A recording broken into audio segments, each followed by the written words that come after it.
Very warm welcome to you all. So today we at Anshu Pediatric and Adult Rehab Center welcome you to our 8th event in a row, Ages and Stages. Here we are going to be understanding the child development from 0 to 12 years of age.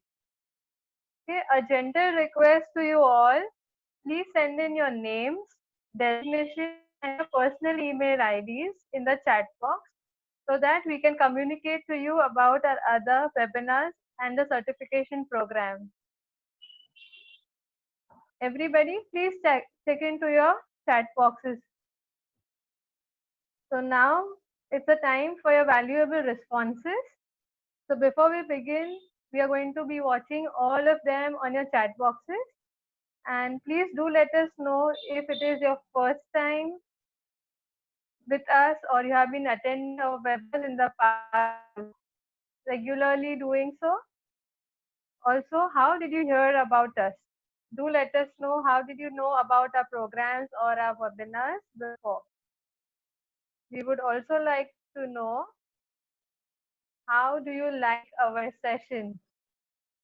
Okay, your feedback is going to be very valuable for all of us. Okay, you can also write about experiences from the past sessions. You can also write to us about how it in your daily practices have helped us. It's going to be really valuable to us. So let's see what our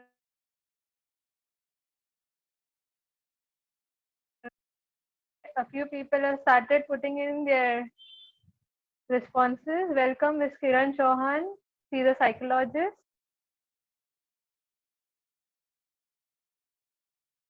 We have some students also. We have teachers with us. We have counselors, school counselors, Ms. Neha Sharma. Okay, there are first timers also with us today. It's interesting.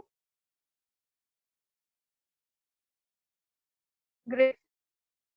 Definitely, please let us know about feedback. We'll be waiting on this. And don't just put your name for designations in chat.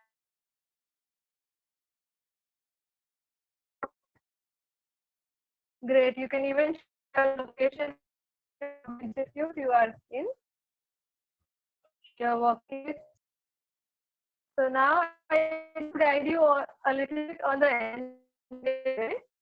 So initially we will be watching. Okay, just give me a second.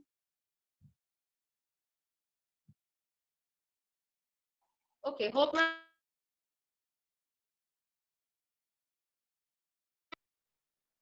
so now we start with the agenda for the day. So initially we'll be watching our Anshu video which shows how we have tried to stay connected with all our little stars during the pandemic situation, and we have been committed to our services.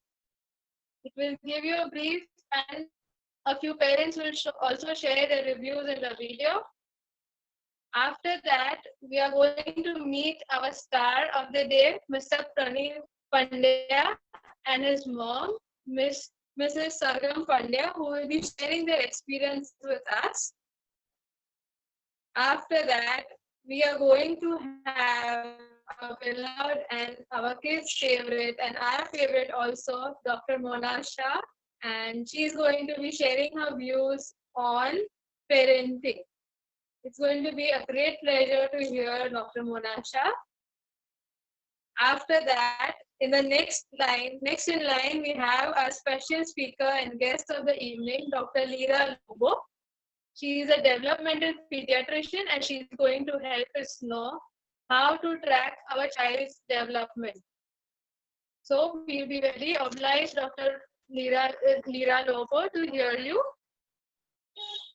And after that, we are going to be having an official vote of thanks, followed by a talk by Dr. Mona Shah. We have been getting a lot of inquiries about the possibility of getting participation certificate after our webinars.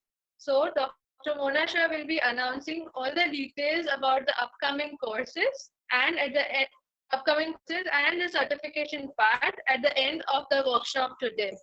So stay connected with us till the end of the session, and we'll be highly obliged to get your feedbacks and any queries. You can always put them up in the chat box. So, okay, we have people joining in yet, and okay, again, please put in your donation in the chat box. We have a one who's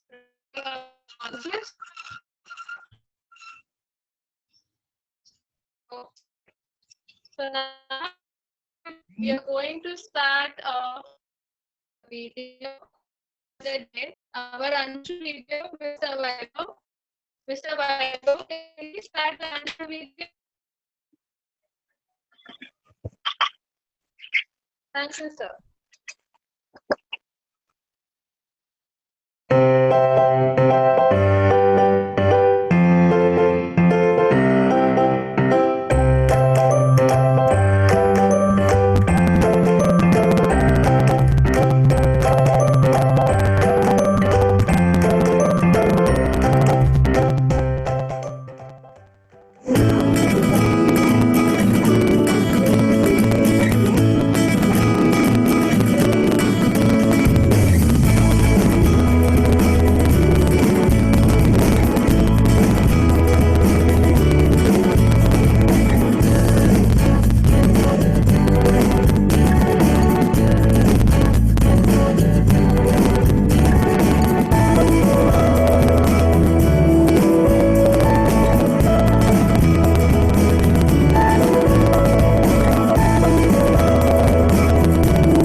Hello everyone. The online session for my channels has been very effective. Thank you, Mona ma'am and Shruti Singh. My daughter is studying in 4th standard with ICSE board. During my interaction, I have realized that she has mild attention disorder. I have took an opinion of 2 to 3 psychologists and they advised me occupational therapy. I have taken her to Andheri West and consulted occupational therapists but not convinced. Later, my wife found out Anshu via Google and we consulted Dr. Mona Shah. After consultation, immediately lockdown started and we could not continue classes at her clinic. However, we immediately started online classes 5 days in a week and interacted many expert therapists of Anshu like Manisha Miss, Radhika Miss, Nishita and Dhara Miss. Friends, within 2 months, I have realized remarkable improvement in my daughter. She developed confidence and her attention towards work has improved. I would like to express our gratitude to Anshu, especially Dr. Mona, Dr. Manisha and entire team of Anshu. We wish Anshu team to continue good work for society and contribute for nation. Thank you.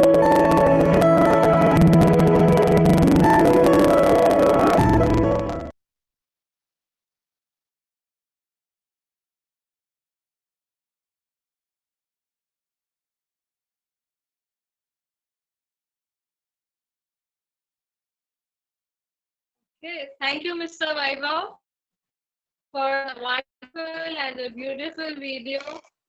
And this is how Team Anshu has stayed in touch and has been staying afloat in the difficult COVID times and has given the best of the services for all the children and all their clients.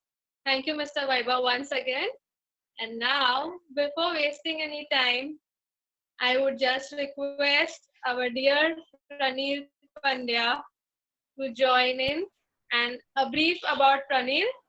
Pranil is a star from our Anshu, and we have a special connect with him because we have seen him growing, excelling since the time he was just 10-year-old and then into his teenagers, and he's almost out of his teenagers now. And imagine Pranil is studying subjects like liberal arts and humanities now. And a special mention for Pranil and his mom is a continuous support from the parents for Pranil has made him excel so much. And they have been in constant touch with us even now when they're back away in Ahmedabad. But we are really proud of Pranil. And now over to you, Pranil. You can continue the session now. Yes, ma'am. It's a pleasure to be with you all today. Um, well, I have benefited greatly from the occupational therapy sessions that I attended at Anshu. Um, it has benefited me tremendously over the years as well. And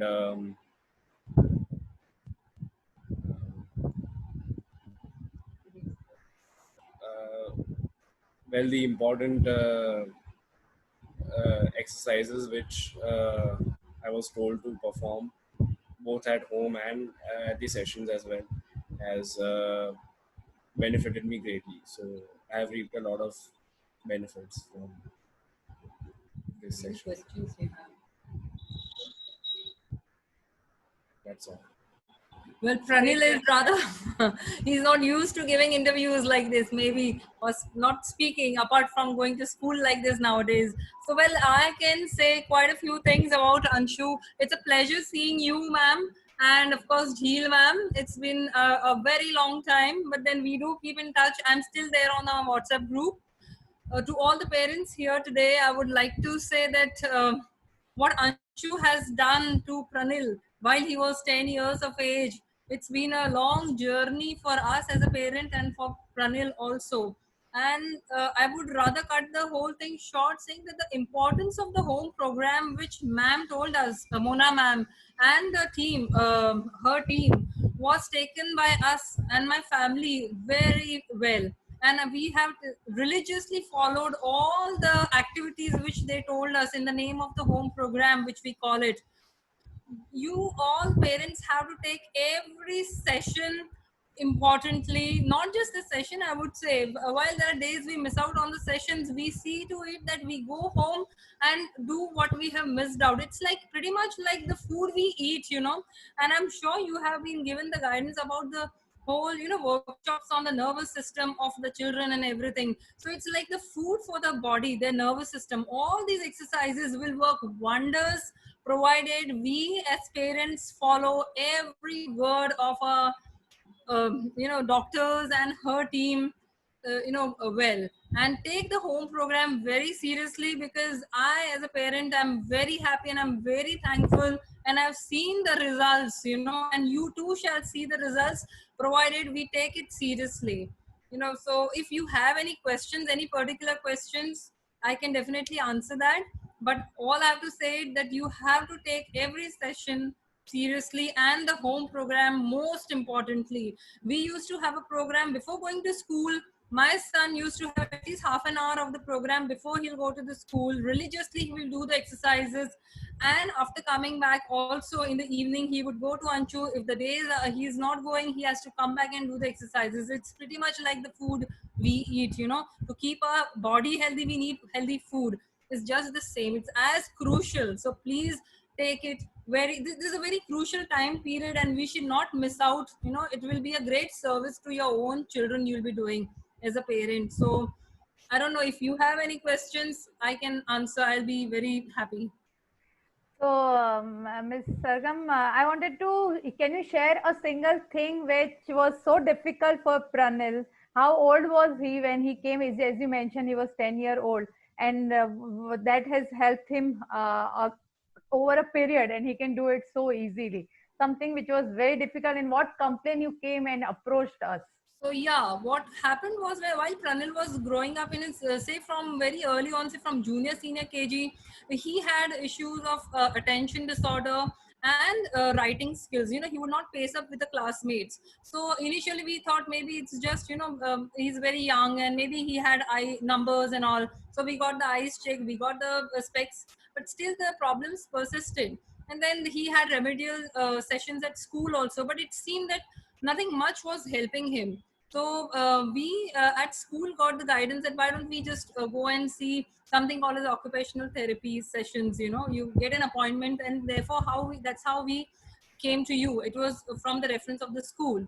And once we came, we had a thorough examination of Pranil.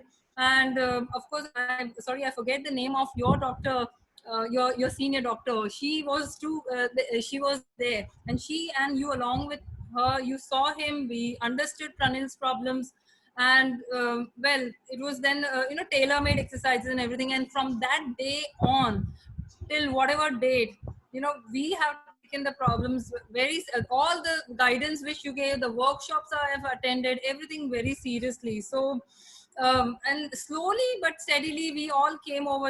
It was like gradual, it's not an instant thing which we parents want. It's like nothing will happen overnight. There are no miracles which will happen, but the continuous efforts on the part of parents, and of course the expert team guidance, and your team will show wonders, I'm sure. So Thank and you. it was a slow and gradual process. So yes, we as parents, I would love to see parents come and ask questions, because if they have any particular question which I can relate to, I would love to answer them. So that was so great, Sargam. Be online at the end when we'll take a question answer. We'll even request parents, if you have any question to other parents, they can ask. But for right now, thank you so much. And Pranil, you were so good. So it was happy listening to you and watching you grow so well. You little yeah, little fellow. Thank you both of you for sharing your your own experience. Yes. Thank you so much. Yes, thank you. So teachers and parents, now it's our time for the next agenda on this item. Friends, what is very important anytime for any child is a strong parent and child relationship, good nutrition, adequate sleep, and a safe, nurturing environment at school and at home. If we can provide all such things to any of the child, there is no possibility that child will not do their best. Friends, let's start today's talk with a small exercise. We all called is as a association, word association game. I'm going to give you a word and you will say the first thing that is coming in your mind when you read the word or when I say. Don't think much. Whatever comes in your mind, just you can have to type on the chat box. Let me give you a word, water. Word is water. What comes in your mind? Yes, beaches, thirst, hydrated, drink. Yeah, yes. Now maybe second word is sky. What comes to your mind when we think of sky? Rainbow, blue. Yeah. Then expand. Yes. Yes. Clouds. What comes in your mind? Discipline. Next word is discipline. What comes in your mind? Let's have discipline.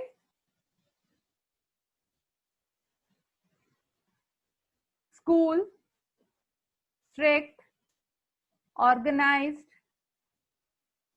structure. What else? Hate, punctual. Yes.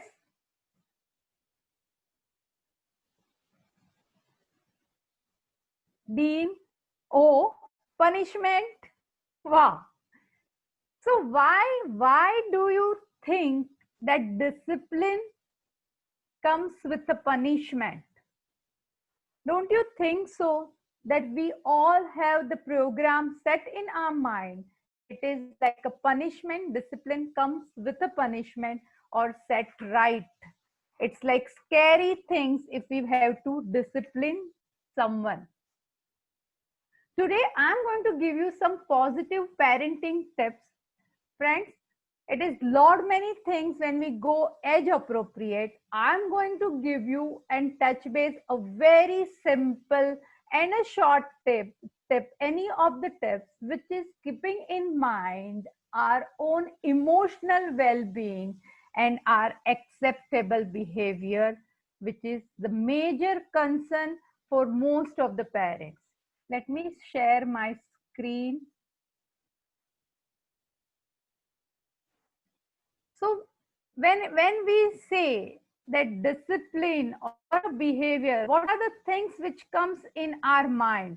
Is it a very difficult task for any parent to discipline their child? There are a lot of queries, lot of things parents comes across. There are a lot of behavior issue. Where are we missing out as a parent? Let us think a very briefly small point. I'll take you with a one very important agenda, age appropriately. When we talk about an infant of a 0 to 1 year old, I want to tell you a very basic point. I agree, whenever a parent is well settled, well emotionally and mentally, child will be fine. So according to me, the very important thing, a positive parenting tip when a child is 0 to 1 year, below 1 year old, is that you have to take care of yourself physically, mentally and emotionally. Parenting can be hard work. It is easier to enjoy your new baby and be a positive loving parent. When you are feeling good, your body or your baby will be good. May I request someone not to scribble this screen, please? Now, toddlers between 1 to 2 years of age. What is the most important thing for a child to grow? Encourage them to explore. Get them their curiosity, give lot of windows for their curiosity. Don't just let them be at a corner, or don't just feed them everything. I have seen many times they, before a child expresses, there is help around to feed them. That will from the beginning limit your child's growth. You can start reading at a very early age of before 2 years of age, and you see how well your child develops that thing, and you can have many more development through reading. We are going ahead with the age group of 2 to 3 years, continues with a toddler. What is the most important thing? Children start learning behavior from this young age. Parents, sometimes we don't realize that what we are allowing them or what we are giving attention to. It is very important that you give attention to the things which is a positive behavior which you like them to continue, and limit your attention for the behavior which you don't want them to continue, like a tantrums. Just ignore them. They are very young to say no or punish them, but they really understand the difference between attention and between there when you don't give attention. Anything when you give them, not give them attention, children will not repeat. It is very important to teach them the right behavior from this age. What we expect them to do when between the 3 to 5 years of age. Friends, as a parent, you have to be very clear and very consistent when you want to discipline them, what you want to set rules. Don't think they are very young. They start understanding at very young age. Whenever you tell them no, then equally show them the way how to do things correctly.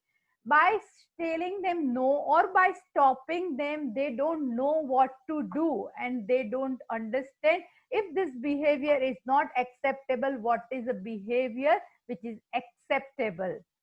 Teach them how to solve problems, and when she is upset, let them express it to yourself instead of just throwing them tantrum.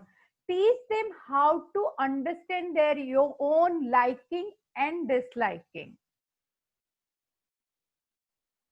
When child is growing 6 to 8 years, here very important stage start. We see lot of changes when children are started going to the school, first standard, second standard. Encourage them to think about all possible consequences. Very important thing, parents, teach them patience, teach them your turn will come. If you are taking them to garden, if they are getting restless, the patience is a very important thing you teach them. Parents, you sometimes don't realize when we try and teach our children in future, these are the qualities which is going to help our children, and this is going to improve our relationship with our child. Very important quality to learn is the patience. Encourage him to think about possible consequences. If you are running around, what is going to happen? Instead of just stopping them and not allowing them to think, let them think the consequences of not good behavior. What is the behavior if they are not doing it right? What can happen? How it can harm them? It is always better to make a clear rules and acknowledge them for their good behavior, not as a good boy, instead of their attempt the thing which they have performed. There is lot of difference by telling them you have done a good job instead of just telling them you are a good boy. The most important period is when they start going to the teenage period or a puberty period. Start talking about them. Girls and boys has to be explained very well from their mother and father about whatever changes physically and emotionally happening to these children. Friends, we feel when children are young, we need to spend a lot of time. But believe me, as a mother, I'll tell you, this is a time period when you have to spend lots of time with your child. It is very important to know what are they going through, which are their friends, are there any emotional issues. They are at such a tender age, they don't know what is right, what is wrong. You teach them how to respect others. If teach them, if someone is not behaving correctly as per expectations, what should be your response? These are the very few basic touch base points which I have shared with you. Parents, be very honest with your child, be very affectionate. What you at the end you want is your affection and your child and parent bonding. Take care. We all as a parents are very concerned about their studies, about their physical well-being. We are not that much keen about their emotional well-being. The time has come to put in lot of effort and insight and on understanding what your child is thinking, what your child is feeling, how to cultivate their good habits. Reading is a very good medium. Share them with the good stories, storybooks, and you can take them, teach them the way of storytelling, whatever you want to share with the good qualities and teach them. At the end, parents, I want to tell you the way we talk to our children becomes their inner voice. It is very important not to address them which we don't want our child to become. Most important thing, we all know your children need your presence more than your presence. We have lots of time in current scenario, might as well use it. Children learn more from what you are than what you teach. Be a good role model. Don't need to teach anything. They just look at you and they learn how to behave. The way we treat our children directly impacts what they believe about themselves. Friends, all of us want our children to be very well settled, happy, intelligent, and very well aware about emotional challenges of the life. And at the end, happiness is where when children themselves are turned out to be a good people, good person. We want our future generation to be the best child or a best citizen of a country. Thank you so much for listening to me. I'm sure you all will continue applying few of the points which I have shared with you. Friends, now there is a time for our eminent speaker, Dr. Lira Lobo. I'm not going to give in much detail of her introduction. Developmental pediatrician doesn't need much of the introduction. Lira, thank you so much for being here. Friends, she has been a developmental pediatrician attached to Nanavati Hospital. She is attached to Umid Child Developmental Center at Lower Parel. Lira Lobo, Dr. Lira Lobo is even available at Anshu Development Center with her appointment. We have privilege of having developmental pediatrician with us. Over to Lira for her talk on ages and stages. Thank you so much. Lira, you're here? Yes, hi Mona. Hi Lira, welcome. Thank you so much. Over to you. Thank you, Dr. Mona, for this wonderful opportunity to interact with a wonderful mixed crowd of parents and teachers and psychologists. What I wanted to say and what is very fascinating is I really liked how Sargam and Pranil shared their experience. And I think it was such a wonderful thing for them to really discuss their journey. And after that, I was even surprised when Mona shared her parenting tips. So I'm wondering, that makes my role very easy. And I wish Mona had spoken about some of these things later. So I think most of you now know what are the things you need to do with children. I'm just going to I hope there's value to what I say to you. So we'll try and talk more about why children behave, or let's look at their journey. Let's look into the minds of the children as they grow. So I'll just share screen.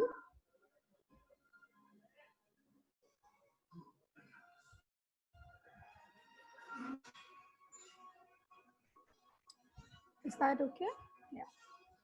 Now, please let me know in case there's any network issue. I may just otherwise keep talking as I can't see anyone. Sure. So it's perfect. It's perfect.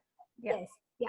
So I think Mona has already discussed, and I'm attached to Umid, and Umid is where I've learned so much about the child developmental concepts. And of course, as a parent, you learn every day is a journey, and every day you learn a new skill. And hoping that at the end of this talk, we get to hear and hear about your experiences through at this journey. So before we go discuss the, I know that people hear about developmental milestones and checklists. I think what we want to spend some more time in understanding why it's important to know about child development. Because if we know about child development, then we know why a child is behaving in a particular way, or why is he or she is doing something that he's doing.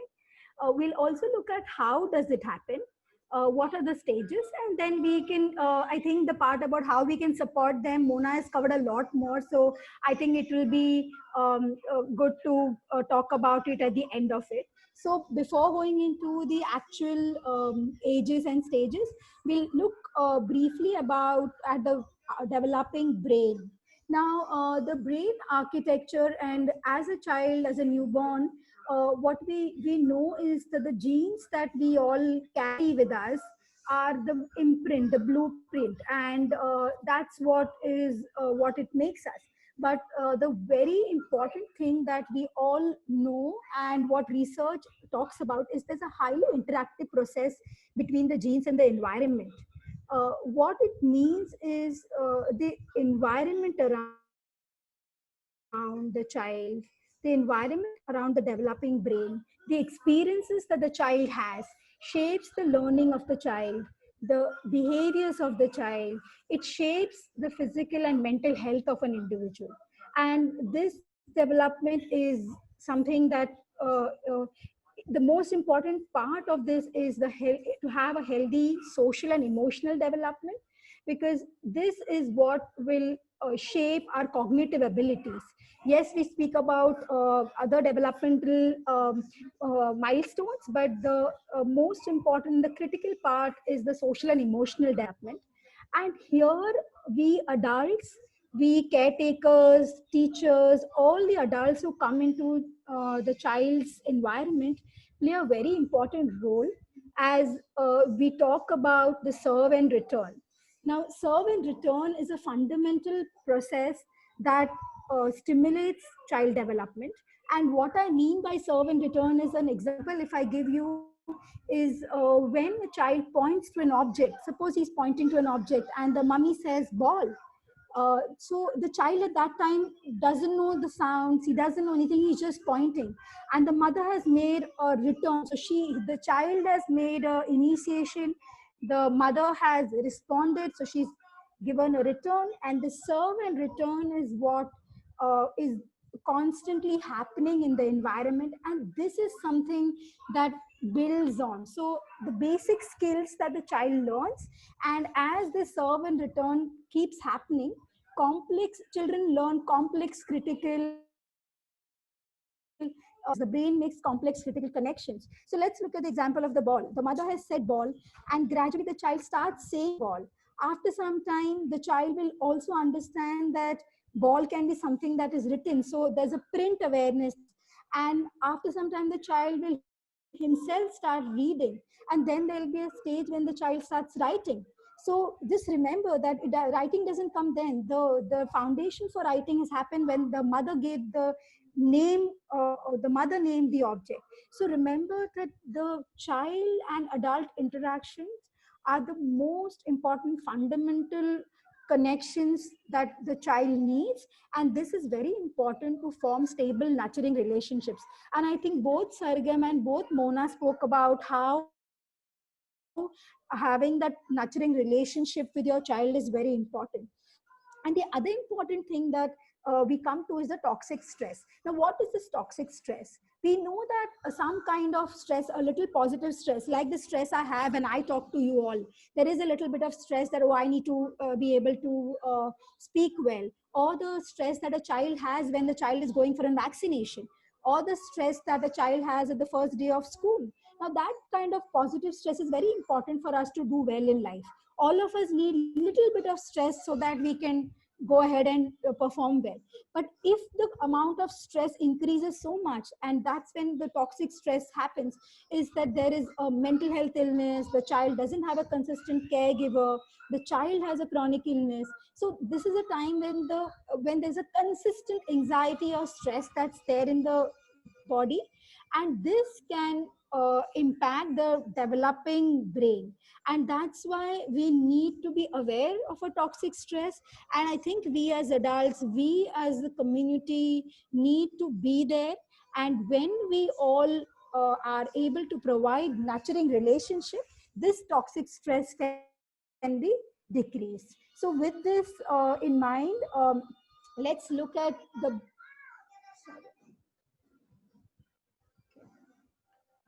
Okay, so I just want to talk a little bit about, so this is the brain structure, and at the left you see the newborn there, and that's what we call as a synapse, or the wiring or the connections that are there. The number of connections, there are hardly 507 or 2,500 connections, I think, are there when a child is born.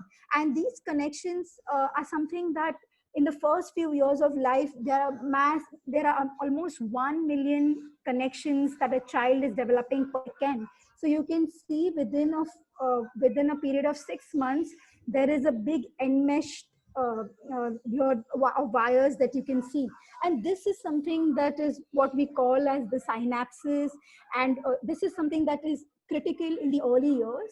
And what is important for us to know is that the brain development happens maximally in the first 3-4 years of life. So that's why we hear people say that the first few years, the first 5 years are very important, and that's where all the connections happen. and that is the whole key for early intervention. You know, every day in and out you hear about early intervention, how early intervention improves outcomes, how early intervention is the key. But another statement that I'd like to make here is the window of the opportunity for the brain development does not close on a child's third birthday. Doesn't mean the child is not going to ever learn. uh, and that's where I would like to introduce the concept of neuronal plasticity. Now, I know this sounds a little complex. What I'm trying to say is that the size the brain achieves doesn't change, but the connections and the shape of the brain, the connections are something that you can constantly build. And in fact, research says that even if a part of the brain is injured, when we start using, the brain starts giving the role to other parts of the brain, the other parts of the brain take over, and that's how children relearn and adults relearn after an injury. So what I would like to say is child development doesn't end at the third birthday. Child development is something that keeps on happening, and we have a big role to play, because we are the ones who will give the opportunity for experiences that the child gets. So when we talk about the brain development, there are few core principles that we know which help us to support this child development. And the three principles that we hear are the responsive parenting. That's again, like I spoke about, the serve and return, how we interact, because children learn from experiences, they learn from touch, they learn from the sounds, they learn from what they see, they learn from the interactions. So parent responsiveness is one important core principle. The other important principle for social and emotional well-being and to teach them is the core life skills.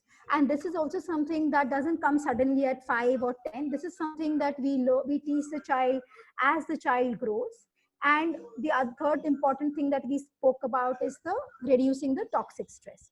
Now, how can we work on this? And Mona shared lovely examples with us at different ages. Um, Keeping this in mind, I'm going to speak about play. Now, it's often said that play is a child's occupation or play is child's work.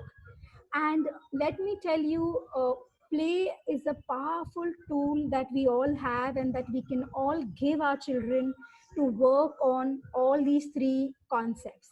So let's look at responsive parenting. Like I shared the example, the child points to something, we say something, and the child makes connections.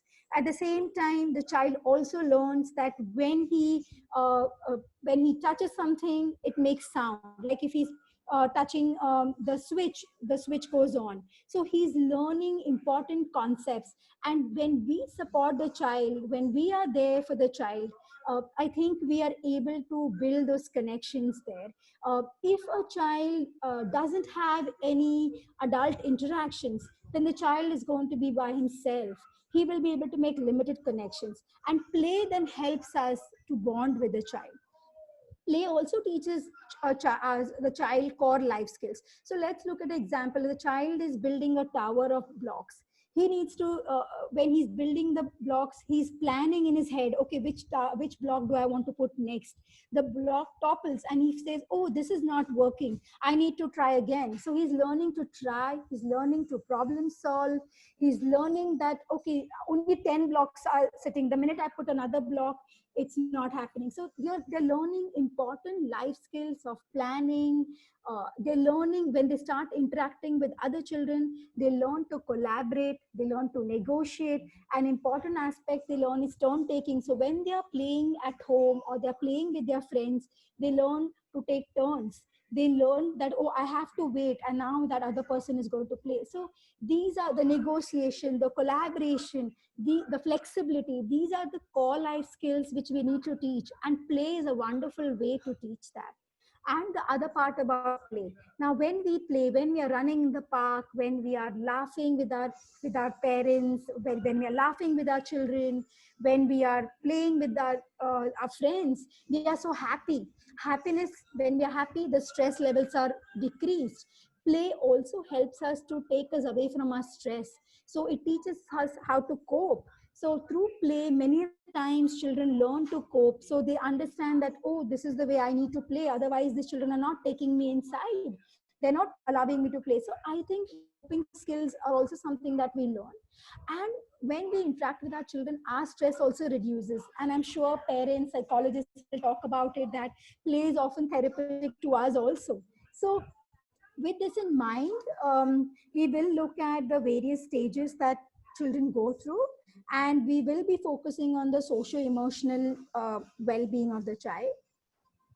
So like we also, or like we all know, areas of development, we have the cognitive ability, the social emotional development, the speech and language, the gross and fine motor skills, and the self-help skills. And we see this, the child is developing every day, and the child is acquiring new skills through infancy, early childhood, middle childhood, and adolescence. And we'll try and focus on the till middle childhood. And let's look at how the child's brain develops. Now, we all hear about developmental milestones. And what are these milestones? These milestones are what we call as the little big moments. The time the child takes the first step, the first time he says mama, the first time he points. And I think these are all times when we all celebrate our child and his development. So milestone is basically a skill that a child achieves. What is important for us to remember, that milestones are not achieved in a single day. The child is constantly working to achieve that particular milestone, and they're often seen in ranges. So when I say range, I mean that doesn't mean that every child is going to walk on his first birthday. When we take a milestone like walking, sometimes children start walking as early as 9 months, and sometimes children may walk as when they are 15 months old. So just we need to remember that there is a range of milestones. And what is important is development happens in specific periods. It happens in different areas. It definitely happens in a sequence, and it varies from child to child. And when I say sequence, I mean a child will first learn to sit, and then he will stand, and then he will walk. Similarly, he will first learn to understand words, and then he learn to speak words. So there is a sequence that's always followed. And the most important thing for us to remember, that it varies from child to child. So let's look at the first year. In the first year, the important social and emotional skills that the child understands we can look at it as the goodness of fit. And what I mean by goodness of fit is, when the child arrives in this world, he has to get used to this family. At the same time, the family has to get used to his routines. He is not used to seeing so many people around him. So there is something what we call the child fits into the family. And this is a very important concept, which then brings us to the concepts of attachment, separation, and autonomy and mastery. So these are the four important concepts that develop in the first year. And what I would like to pause here and just talk about is, initially in the 20th century, it was believed that a child's brain is just like a mini adult brain. So, and that's how people always believe, oh, why is the child not understanding this? And as researchers and scientists worked and learned more about the brain, they came across fascinating things. And once a psychologist, and I'm sure that everyone here has heard about the Piaget. So he's the one who is spoken about the stages of emotional and cognitive development. And let's look a little bit. So as we discuss it, we will be talking a little bit more about that. Now let's look about attachment. Attachment is the emotional special bond between a parent and a child. And it begins much before the child is born, because parents start talking to the child, and the child is already hearing you, though he can't see you. I'm sure he knows which. And in fact, the researchers said that as a child is born, he can identify his parents. He knows that this is his mother whose voice he's always heard. And this attachment is something that is a process, so this keeps on developing. And the first year is an important milestone for attachment. The child coos and the mother responds, and this is when we talk about the serve and return again. The child calls out, the child cries, and the mother or the caregiver picks up the child. And this is the beginning of that relationship getting stronger. And it's fascinating to know that a child as early as 4 months can prefers a child, prefers the mother, prefers the father. If there are 2 or 3 other adults there, the child will start looking at the mother. So there is that initial attachment that's already started. And as this develops further, the child develops what we call as the stranger anxiety, because he now knows that I want to be with mommy, I don't want to go in the hands of a stranger. And this is something typically that you start seeing at 7-8 months. And the parents will say, oh, now he doesn't want to go to anybody, he's clingy. So I think this is the beginning of the attachment. And what is a secure attachment? A secure attachment is when a child asks for or cries out or makes a sound, and the parent or the caregiver is there consistently. The child is comforted very easily. And now in the presence of the caregiver, the child is now ready to explore the environment. And that's when you start seeing at 7-8 months, when children start crawling, they'll keep looking behind and looking if mommy is still there. So they would want to explore, but they also want to make sure that my mommy or my daddy is around. And this is what we call as a secure attachment. What are the factors that affect attachment? A parent who is trying to return back to work soon, a mother who needs hospitalization, a child who has not had a consistent caregiver. These are the times when you may feel that the child is excessively clingy, he cannot be consoled well. And like Mona said, that when you see a behavior, I think there's importance in looking at what the child's environment is like, and you will definitely find answers there. And then we come to the important concept of separation. And separation is something that the child experiences. One is when like I said about the stranger anxiety, when the child is feeling brief separation from the caregiver, or when the child will not see the mother because the mother has gone to the washroom, and the child will cry, and the minute the mother comes, the child stops crying. So this is the time when the child understands himself as a separate identity from the parent. And this is the beginning of separation. And of course, that also happens in stages. And as you see, many children will start crying at bedtime because they feel that when they close their eyes, they don't see mommy. They are worried about separating from the parent, or the mother is going to work. And as this happens day in and day out, the children learn another important concept. And that concept comes through the mind, and that's the cognitive concept of object permanence. And we'll talk a little bit about that when we talk about separation. We'll talk about it when we talk about play. Let me go to the other concept that comes up that time, is the autonomy.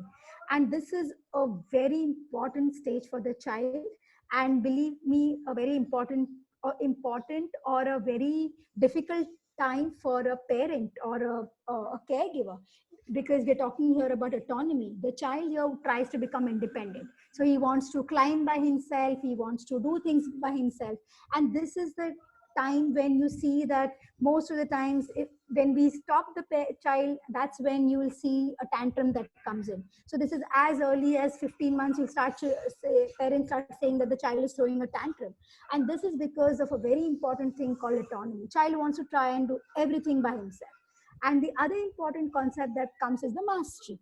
And this is when the child, so when he starts walking, and I'm sure the parents will recall, you'll recall your own child, that he didn't start walking in a day. He started standing, and then he would take one step and he would fall, and he would do it every single day. He would fall and fall and fall. And then there was a time when the child didn't fall. And so this is something that the child will keep doing. And I think this is a very important stage for us to allow the child, because that's when he realizes that I have to keep trying, I have to keep trying to get better. When we are looking at these concepts, the couple of concerns that come up is what typically parents may talk about. And of course, there are many more, but thumb sucking is one thing that parents would talk about. And thumb sucking is something that usually children do to soothe themselves, to calm themselves down. And you sometimes start seeing children doing it as early as 4 to 5 months. Now, what we need to remember is the child is now learning to soothe himself. He doesn't just need mommy to hold him. He can put his thumb in the mouth and he can calm himself down. Now, if we start interfering with this, that's when we start seeing that, you know, there are struggles between the parents and the child. If we let this go, if we ignore this, automatically by 3 to 4 years, this thumb sucking would be something that will go away. Similarly, we spoke about tantrums, and Mona rightly spoke about this when she said that ignoring the child or giving opportunities to the child, let the child mess up, let the child eat by himself, let the child try to jump. I think it's important for the child to explore. What we need to make sure is that we are providing a safe environment for the child. If we focus on the safety and we allow the child to explore, you will see that these tantrums will be something which will be easy to handle. The other important thing that comes up in this age is the toilet training. And toilet training is something that we need to have patience. If we start it very early on, when the child is not ready, that's when you will have concerns about constipation and tantrums around this. So again, for us to understand whether the child is ready to sit on the toilet seat, and whether he's just ready to just sit and not do anything. So I think this is also something that we'll have to have patience. And when the child is ready, you will come to know, because he will indicate and he will be the first one to take the step there. So I think a lot of patience and focusing on safety. I spoke about object permanence. Now, object permanence is a very important concept that children understand, that things and people continue to exist even when they cannot be seen or heard or felt. And this is something you'll typically see that at 4 or 5 months, when you throw a ball and the ball falls down, the child is not bothered. But after some time, if the ball goes under the sofa, the child will look for it. And this is when the child starts understanding that if the object is not there, it still exists. And this is a very important cognitive development. This is how the child learns language, and a child learns a lot of this is the basic concept for a lot of critical concepts in the future. And again, there are stages here. For example, when you look at it, when the child sees a ball, he can label a ball. As the child grows, even if he doesn't even if he doesn't see the ball, when mommy says ball, he knows that, oh, ball looks round, ball is like that. After some time, even when he sees the word ball written, he understands this ball is that object which is round, which I have, which is this shape, and which can be many shapes. So remember that initially the child just understands the appearance part, but later on the child, so a lot of language is based on the object permanence, and this is a very important concept for building language skills. Cause and effect is something that children learn to the children learn, and initially it may look like, oh, they are now poking their hands in the plugs, they are switching on the lights and fans, because they start understanding that when I do this, something happens. And this is something that helps children to learn about uses of objects. So a spoon you can eat, a car is rolled on the floor, and this is something that you will see through the child's play. So when you see a child's play, the play evolves. So the child is first exploring with his mouth, then he's shaking, then he's banging, he's throwing, and this is how play. And by the end of 1 year, the child knows that if I shake the rattle, it makes a sound. If I hit in the drums, it makes a sound. And this is what we call as functional play. And this is how children learn. Peekaboo is another important form of social and emotional play. And I'm sure a lot of us have a lot of folk songs. And Mona spoke about how songs, how dance, how this play is so important for the child. The other important milestone that you see children start using is symbolic play. So they'll first maybe take a empty cup and put it to the mouth, and you'll say, "Arey, there's nothing in that cup," but the child is now learning that a cup can be used to play, and a cup is something that's used to drink. And this is another important factor that helps us. Play helps us in language and communication. When we look at language and communication, very briefly, there are two parts. One is the receptive, where the child understands communication, and the other important part is when the child expresses. And the child expresses through words, through his body language, and through the social language. When you look at the child, when the child looks at you. Remember that there are phases to language development. There's a pre-verbal, where the child is using more of objects. There's a phase where the child is just begin to understand and using more of non-verbal communication, like pointing to pick up. The child would do this. And then when the child starts using words. And remember that once the child is using words, he doesn't stop using the gestures. He's also using gestures. He's also using social. So afterwards, it's a mesh of, and what we call as the communication. What we also need to remember is when the child is learning to speak, he first learns to understand. So first he understands and he identifies the object. He knows what a ball is, and then he learns to speak the word ball. When we look at the fine motor and gross motor skills, what's important for us and what we saw is initially the child is just mouthing. And then you start seeing that there's these fingers becoming more and more refined. They help the child in exploring. They help the child in using objects more functionally. This is where the fine motor skills are very important, because they help in the eye-hand coordination. They help the child explore. Through exploration, the child learns. You know that we focus a lot on the child's writing, but if we don't allow the child opportunities to explore, then we are not going to be able to work on the writing skills later. So these are the foundation skills where you allow the child to explore, you allow the child to play, use clay, use different textures, so that the child learns how to use his hands. The gross motor skills, and I think we all know how important it is for the child to walk, run. It helps them to build healthy bones and muscles. It helps them to participate. It helps them to learn turn taking. And like we all said, when we run, when we play physically, we also reduce a lot of stress. So what I would like to say here is in the first 3 years, a child who's lying down has suddenly started getting up, running, jumping. A child who never spoke has started using language. So you can see that the first 3 years are very critical, yet important, because that's the time when the nurturing relationships are very important for the future. So when do we start worrying?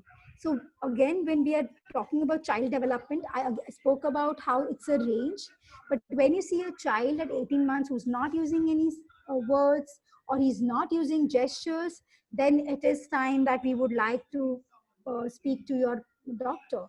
A child at 2 years who's not using words, who's not using two words together, definitely you would be worried. A child at 3 who's not using sentences, definitely you need to be worried. And a very important thing is the social part. A child, remember we've been speaking about child and adult interactions. If you start seeing, or if the parents are worried that a child is not responding enough, then I think it's time not to wait, but to reach out and to get the child evaluated. What I would like to make an important note here is any child who is losing the skills that he's achieved, definitely something that we need to focus on.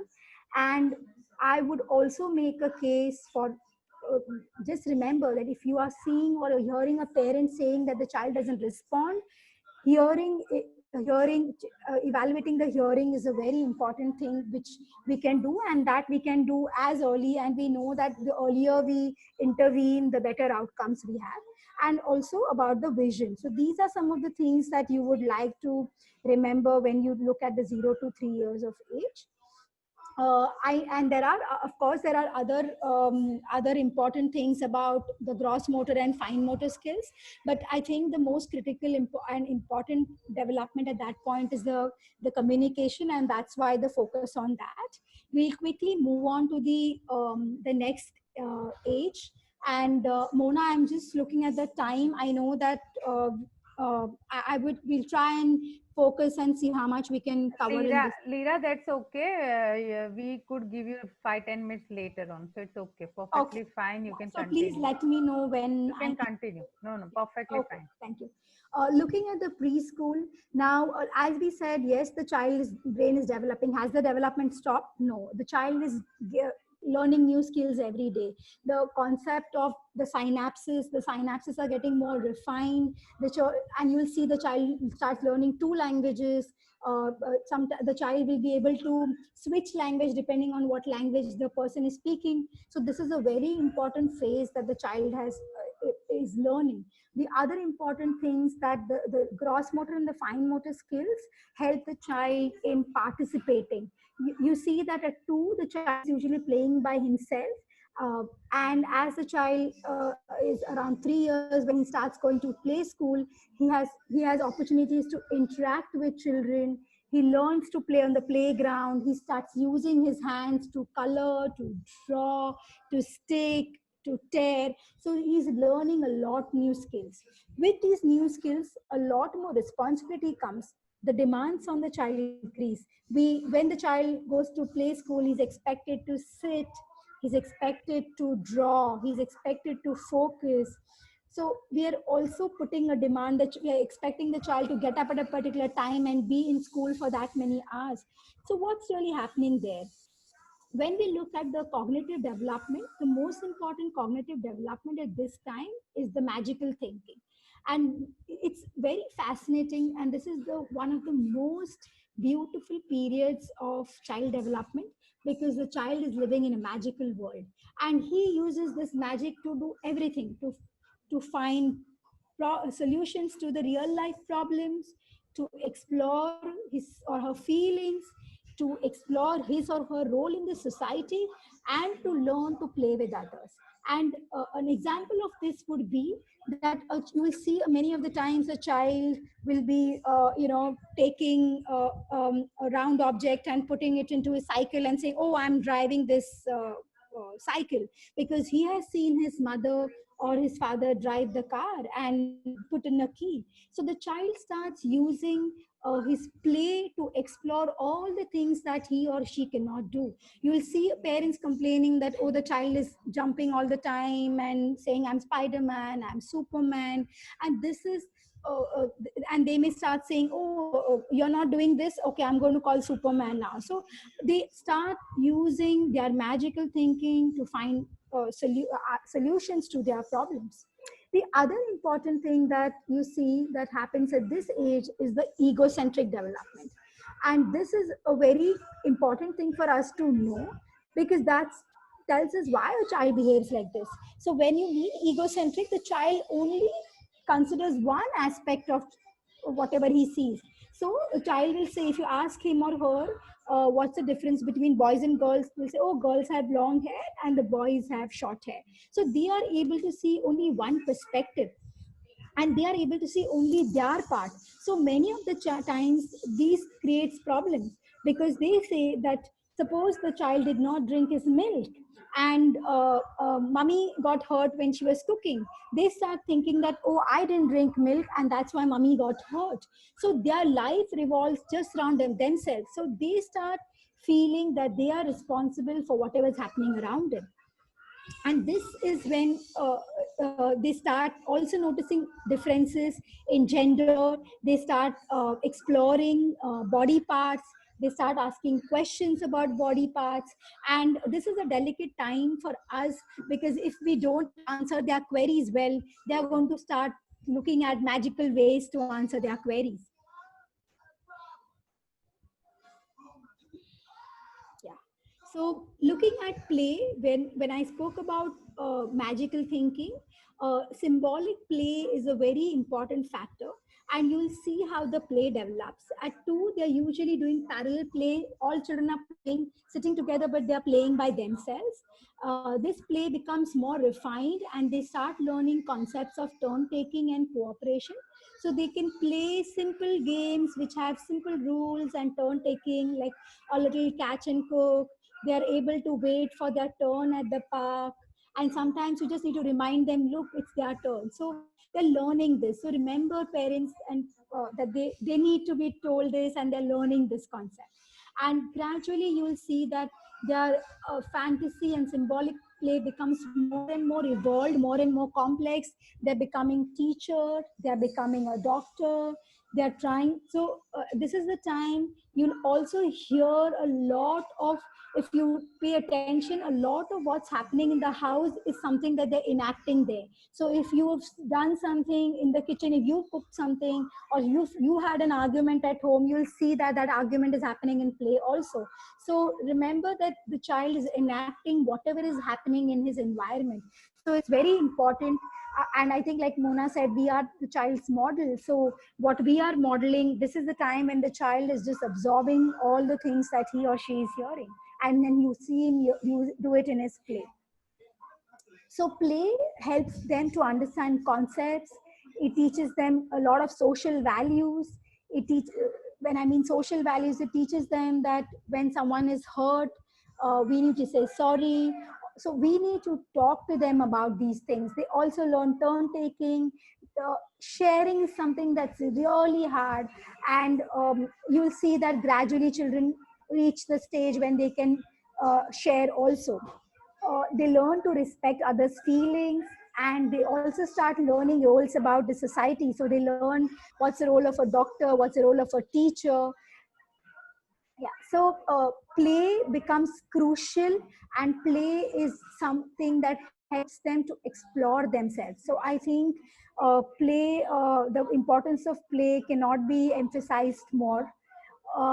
Going ahead to the school, in this age, another important thing that comes up in a child's life is school. Children start going to preschool, and again the time for separation. And the separation is hard not just for the child, it's also hard for the parent, because the parent has this anxiety, oh, will my child sit there, will he pay attention, what will he do? And remember, we spoke about attachment and separation early on. And I think if we relax and if we start talking about the fun, automatically a child will start having fun in school. So at this point of time, to keep our emotions in check is really important. School is also a time when they are learning new skills, they're learning timetables, routines, they get opportunities to practice the skills, they're learning to interact, and also self-esteem. They love it when the teacher says, good job, the teacher gives them a star. So I think it's very important for us to provide these opportunities for children. The common parental concerns that come at this age are about eating, about sleep, and remember, what we need to do again over here is building routines, structure. And like Mona said, I wouldn't call it discipline, but I would say structure, like how a structure helps us. A structure for eating, for sleeping. If you do it day in and day out, children automatically use that. Sibling rivalry is another thing, because children are fighting, they're not able to share. And I think this is another important thing that parents keep talking about. The other important factors, remember, children are in the magical world. So fears of the booth, fear of a dog, these fear of an imaginary thing. And many of the time, these are the fears that we've instilled in them. We say, if you don't do this, I'll call that man. and then the child starts fearing it because he doesn't know that it's imaginary. He really feels that, oh, there is a booth like this, or the police will take me if I don't. So just remember that when we talk to children, we need to make sure that we tell them the right things and don't instill those fears in their mind. The very important thing about screen, and I think this is something that there is no way to emphasize more on how important it is for us to spend time with a child and not use the screen. Because screen, yes, we feel the screen will teach them academic concepts, but we just spoke about the role of play in teaching a lot more of core life skills. And so keeping the child away and spending time, and I think Mona spoke about the time that we have is so precious. So keeping the child away from screen. And yes, the American Academy of Pediatrics and the IAP talks about less than 1 hour of screen for children below 3 years. And even if we are giving them screen, the screen for children between 3 to 5 years should be under supervision. So we need to see we need to monitor what the child is watching. And again, the red flags over here, if a child is not speaking, he's not using words, he's not using sentences, I'm really worried. If the child is not able to narrate, I'm really worried. Clarity of speech, if the child's speech is not clear by 4 years of age, if the teachers and other caregivers don't understand, then I think it is a time when we should reach out to the physicians. If we start seeing extreme behaviors, extreme aggression, extreme difficulties, then we should definitely reach out. And remember that as a parent, we know the child the best. At times, we just need guidance. So I think do not hesitate to reach out to your caregiver, to your pediatrician.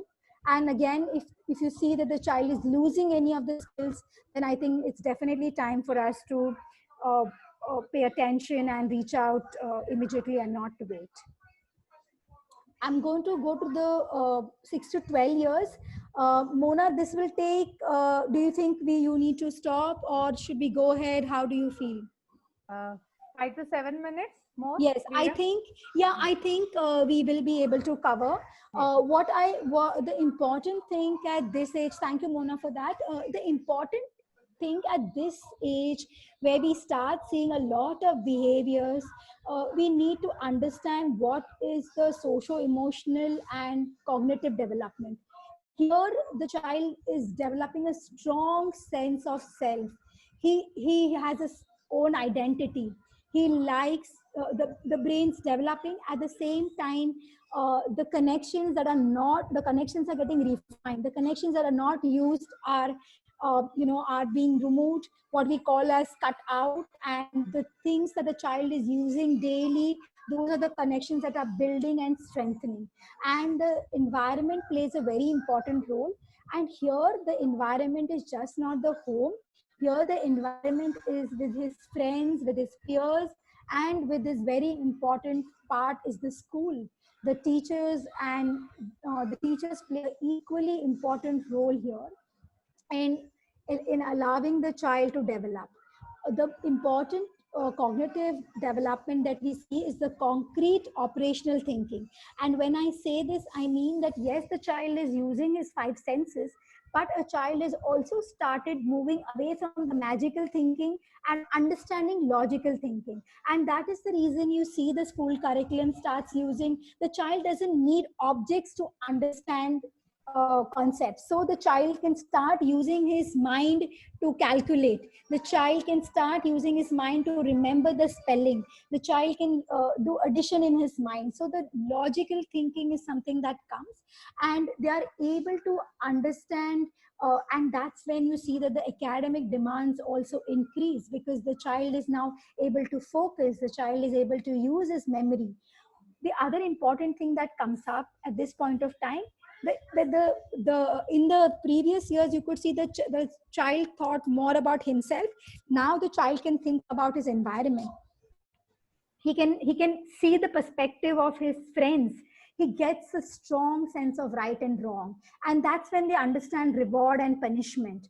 So they look for rewards. And like Mona said, I'm not going to talk more about the punishment, but if they start seeing, they are seeking rewards. So they want the teachers to say, oh, you are the best student. They want to be loved.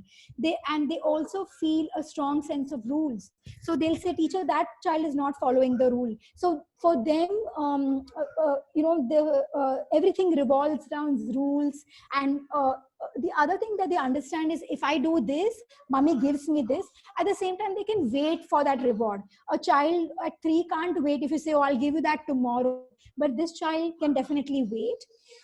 What is important, and what the most important thing at this point of time, and I think it's very important, because as parents we focus a lot on academics, but what we need to also focus on is giving a child a overall support, because the motor skills, the child is learning to run, learn to play, participate in group activities. They learn to play complex games like cricket, football. They learn to play games which need to sit and strategize, like you play carom, you're playing snakes and ladders. So attention, turn taking. They also learn to use fine motor skills, become refined. So they're expected to color, they're expected to write. They are learning a lot more skills in school. They're also learning to read. And I think, like I said, the foundation of reading is your language. And they start using reading skills, they acquire writing skills. And the other important social emotional concept that they start, and what is very important, is this feeling of belonging to a group. They want to be accepted in a group, they want to belong to a group. They start understanding the concepts of friendship.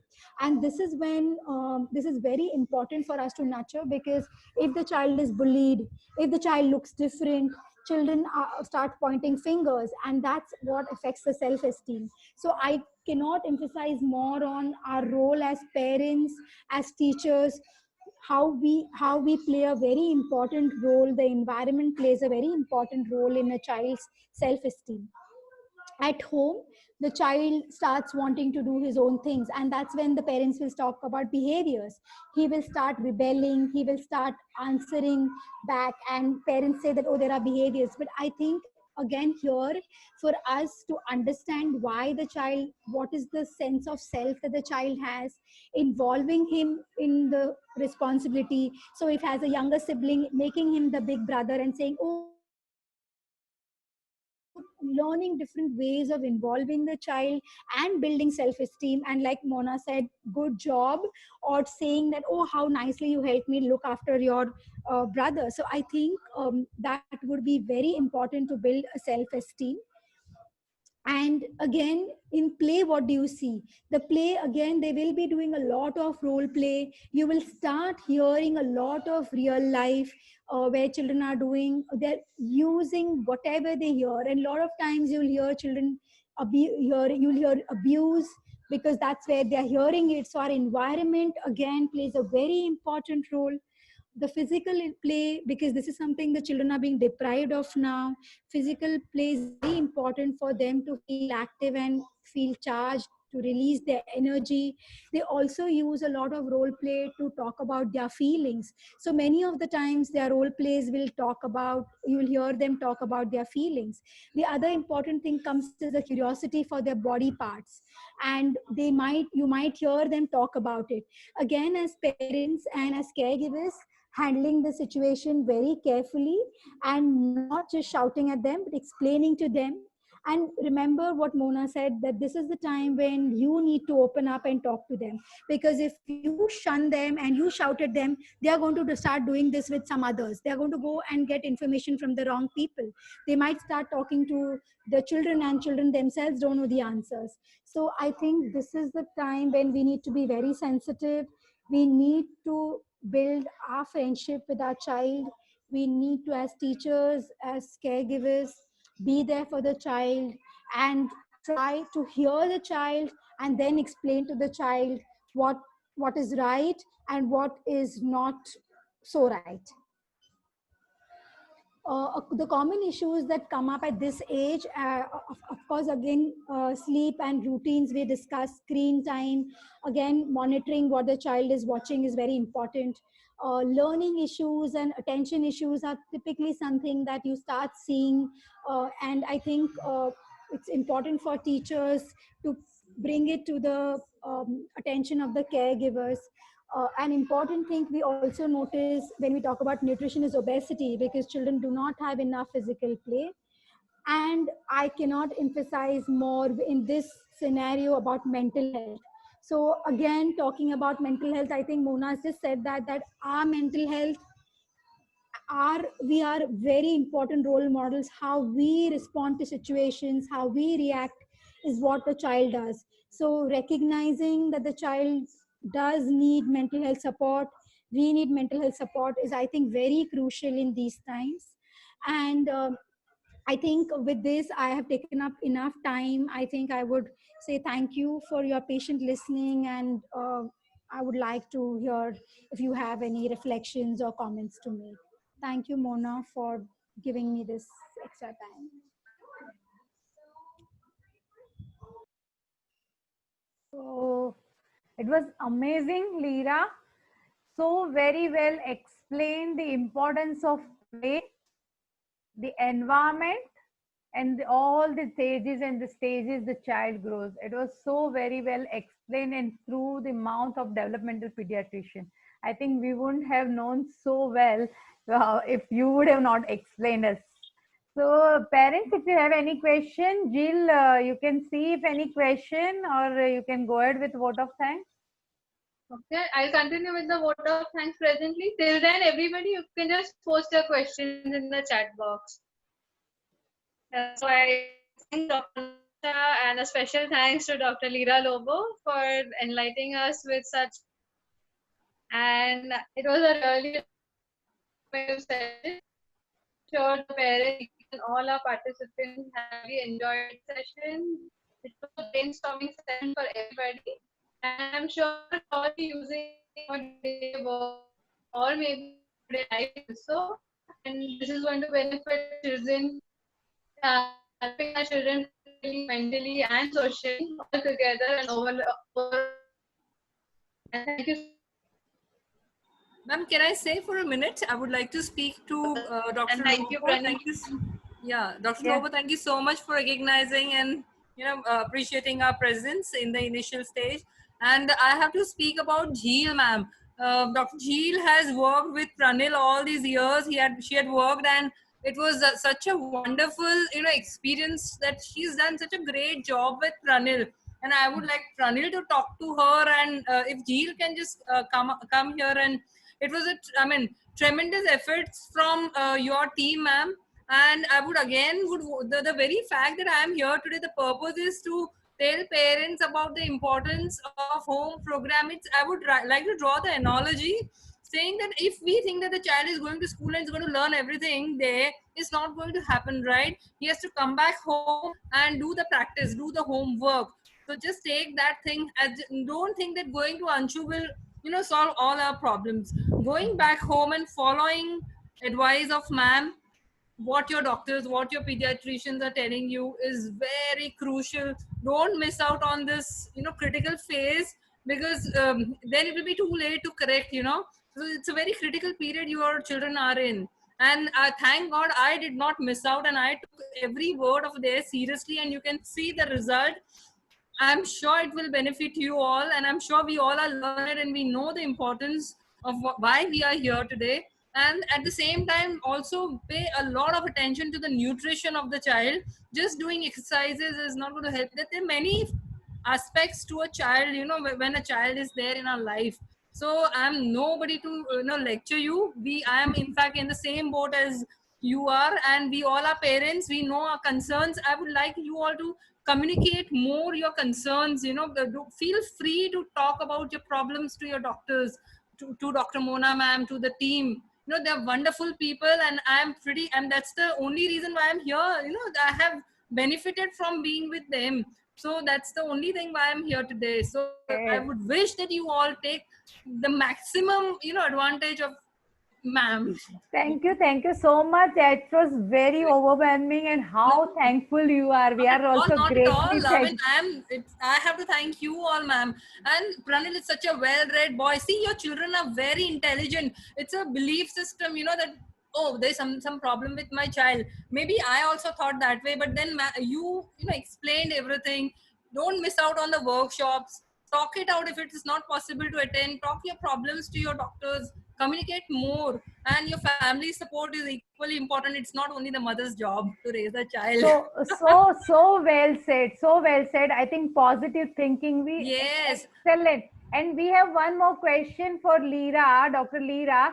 So they wanted to ask: is storytelling important? And if yes, which one you prefer, like real or a mythological? Leera, can you answer that? Thank you so much for this question. I think it's a really important question. And telling stories is something I think the roots, we know that we've heard stories from our grandparents.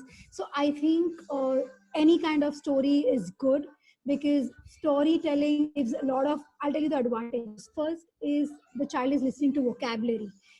What vocabulary you use in your daily words, daily use is much different from what you would use when you tell a story. So it improves the child's vocabulary, it helps the child's thinking. A lot of morals, you can build a lot of morals through your storytelling. So mythological stories also build in a lot of, I'm sure all our mythological stories come with a moral, because they teach your child something. And of course, your real life story also helps you to talk to your child about feelings. It gives a window for you to interact with the child. So you can't emphasize that any kind of story is good as long as you're telling the child a story and he's not watching the story online. Yeah. That's so perfectly said. Yeah, I also agree. Storytelling, and believe me, parents, children will never forget whichever story you have narrated. They might forget anything which you have taught them, or a book or anything, but either it's a real life story or a mythological story. I feel it's a very good way of teaching them moral values. And your real story, if you want to share with them, that gives them inspiration in their life, what they can do or what as a parents have done. So I think both are equally important, and wonderfully answered. Once more, in spite of personal difficult situation, Dr. Leera Lobo has gone out of her way for today's workshop. I'm really thankful to her, Leera. I'm really thankful. Thanks, Mona, for having me, and I'm grateful for this opportunity. Looking forward to interacting with you in the future. Thank you, and it was so wonderful the way you spoke about the. I think you made my life easy because you showed the previous slides, and you had Sargam who spoke about her experience. So I think, what more would you want? So they have one more question. If Leera, you want to answer. Do you think that telling child that he or she is more capable or smarter than us will help him or her confidence? I think Leera, you can say so, like how Yes. to Yeah, I think that's a very important question, that you need to give positive support to your child. At the same time, we do not want the child to be compared to another child. So do not compare that, oh, you will be smarter than this, or you will be left behind. If you don't do this, you will, that child will go ahead. I think we shouldn't build comparisons, but we can say that you are going to learn a new skill. You're going to, as you become big, see how mommy is learning to do this. So I think that building confidence is what we should do in a positive way, and avoid comparisons, because then the child starts looking at everything as a comparison. Yeah, as absolutely, as truly said. It was great tips which has been shared by you. Anything else, Jill, or I should go on the announcement of the certification? So that's it from the audience end. Okay, thank you, Leera. Thank you, Bia, for sharing your expertise and knowledge. Thank you so much. Thank you. So, friends, as we mentioned in the starting of the workshop, we have a lot of inquiries. People, especially teacher is interested in certificates, how can they get it? So we have kept our Anshu Center open. One is we have started offering certificate of participation, online participation for sensory integration dysfunction. So in my earlier workshops, every workshop I have shared 10 to 15 minutes on sensory integration dysfunction, what are its different types, how it affects kids behavior in school, at home, and how can you deal with it. So what we offer is we have compiled all the inputs which I have given about sensory integration on YouTube. You can go on YouTube, you can listen to the videos again and again. You need to answer the questions. If you are looking for a certification, we will be sending you question paper. It will be a very simple questions. We just want to be sure that you understood basic concepts of sensory integration, and once you answer 75% passing, and then we will be offering you certificate. If you are really interested in that, you can even share your personal email ID, because we have a very huge data of emails. We will be sharing details, then we can share the details of a certification privately on your email. One more very important course what we are starting with Dr. Mihir Parekh. All the teachers were benefited by the understanding of learning disability. So specifically we are launching a program or a course where 3 days, 1.5 hour session in the weekdays from 3 to 4:30.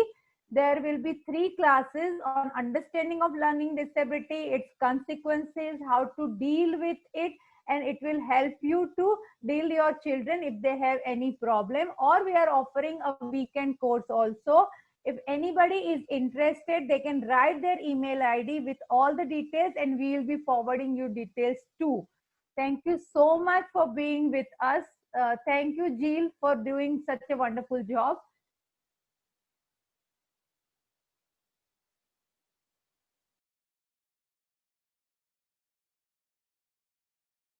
We will be sending you all the informations.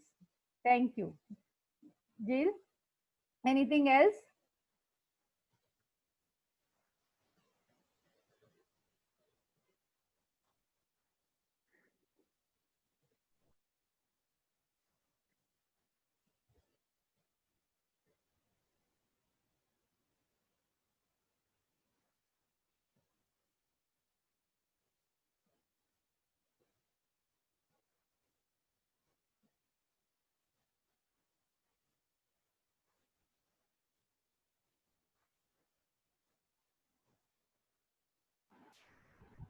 Yes, anyone? Pranil, you want to say anything? Jill, Jill, Pranil wants to tell you something. Yes, I'm there. Yes, ma'am. Hello, ma'am. Hello. Hi. How it benefited you? Whatever you want to say. Feel free, Pranil. ये बोलू है. Ma'am, I would just like to say a big thank you for your help and guidance, and your expert guidance, which benefited me tremendously. I'm indebted to you. Thank you, so many thank ways. you.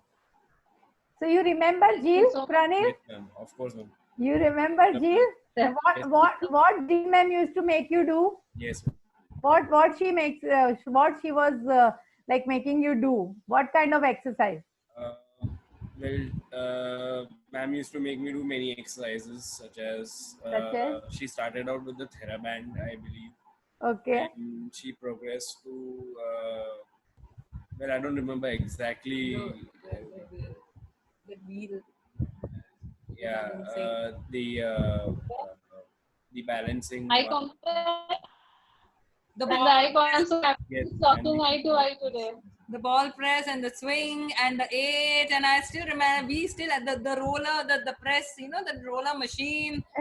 Oh, there, I mean, n number of activities, and that's what I still remember them, and they're so crucial. You know, the one workshop which I attended, I remember in that workshop you had given us the importance about how the brain is clogged, you know, of the children at that stage, and why they need that clarity of thought. And because of these exercises, all the pathways are removed. You know, it's like a traffic signal not working. I clearly remember that workshop, and that's how it, you know, explained to us was so. I mean, the explanation was so easy and made us. I mean, it helped us tremendously. And maybe I took it very. I mean, all the parents have So, their yeah. well wishes for their children, but then take it I mean, such a crucial period in your life. Don't miss out on this. And say after a few years, you will laugh it out like, oh, you know, this was a problem. It's not a problem. It will, if you take this seriously right now, it will just go away from your Yeah. life. You know, it's not even a So- problem. It's just a small hurdle. You know, we all have to So, overcome. I'm so sure what you will. I want to put it up like this: every person has some kind of special need. Being it Yes. you and me, Yes. we just Absolutely. need to identify what is a need of every individual, and we, as early as we find out, it doesn't remain. When once we fulfill it, so it is, we have to deal with it, and you are through. You are out of it, and you are confident. We Thank can you see, so yes, much. we can see the results. I mean, take it, that's what, again and again I just want to only stress on the fact that don't miss out this crucial period. You know, once it's gone, it will be rather difficult. So it's easy right now. Their brain is, their nervous system, everything is growing. So take the maximum benefit of this Yes. time period. That's very crucial right Early now. So, intervention and early right intervention, yes. right time is Yes. very important. Whatever your concerns as parents, please share, talk it out, communicate to your health providers, and Yes. you'll benefit.